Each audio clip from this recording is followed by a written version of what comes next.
Before India became a nation, it became a balance sheet. Long before independence, the foundations of India's modern fiscal system were laid under colonial rule. Between 1860 and 1947, budgets were not instruments of public welfare, but tools of imperial control. This is the story of how financial planning, taxation, and expenditure management entered India, shaping governance, economics, and eventually sovereignty itself.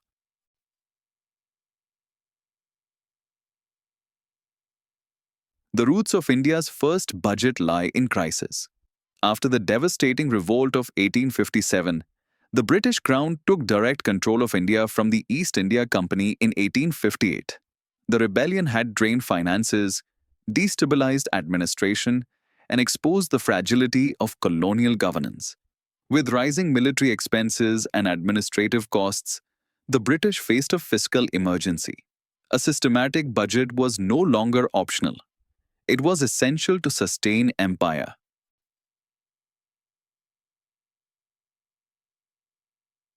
At the center of this transformation stood James Wilson, a Scottish economist, politician, and founder of The Economist magazine. Wilson was appointed finance member of the Viceroy's Council. On 7th April 1860, he presented India's first formal budget to the British Parliament, introducing structured revenue estimation, expenditure planning, and centralized financial control. This marked the birth of budgetary governance in India.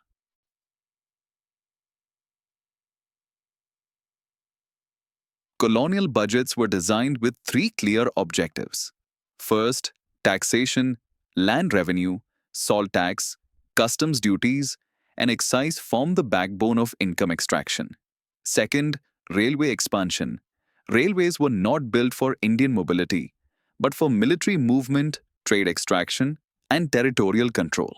Third, administration, funding police, courts, and bureaucracy to maintain order and authority across the subcontinent.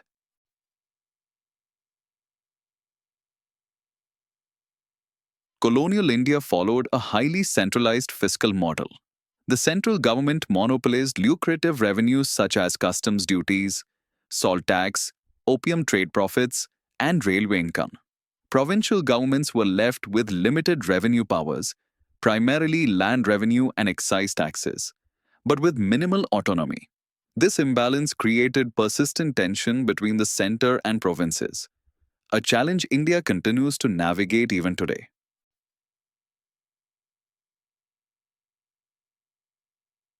Budgets did not evolve in isolation.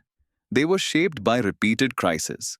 Severe famines in 1876 and 1896 devastated populations while exposing rigid fiscal priorities. World War I forced the British to shift from London borrowing to Indian resources.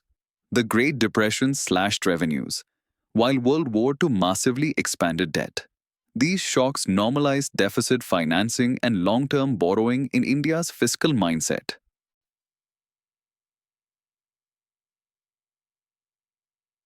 Ironically, systems designed for control became tools of governance. Income tax introduced in the 1920s laid the groundwork for progressive taxation. Parliamentary budget procedures, annual presentation, debate, secrecy, and approval were inherited from the British Westminster system. Even the separate railway budget, abolished only in 2017, was a colonial legacy of infrastructure-centric planning.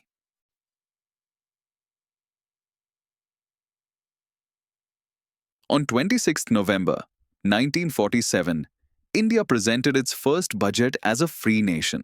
Finance Minister R.K. Shanmugham Chetai delivered an interim budget covering just 7.5 months amid partition violence, refugee crisis, and economic uncertainty. India and Pakistan still shared a currency system, symbolizing the complexity of transition. This budget marked a historic shift from imperial extraction to sovereign economic planning.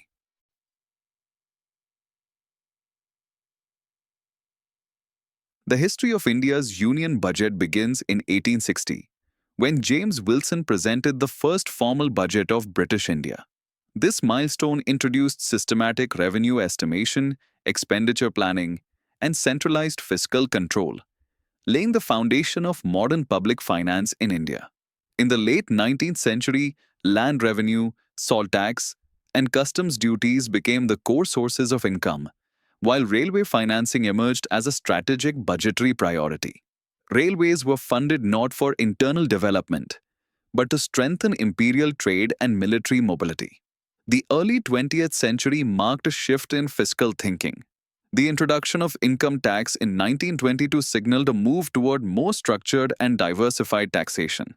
Budget discussions also began entering legislative councils, allowing limited Indian participation for the first time.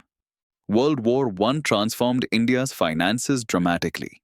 Britain increasingly relied on Indian revenues and borrowing, integrating India into global war financing.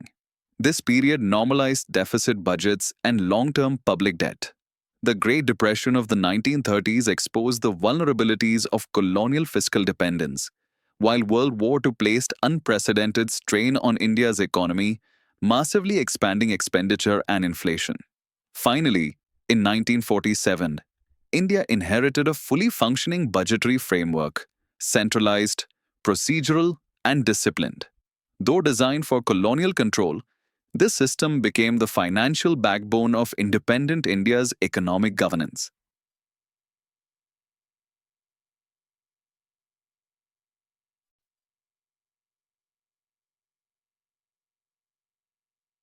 The Union budget did not begin as a democratic promise. It evolved through struggle, crisis, and control. Understanding its origins helps us better evaluate its role today. At the Institute of Neo-Finance, we decode history to empower financial literacy for the future. If this video added clarity, subscribe and continue this journey through India's economic evolution.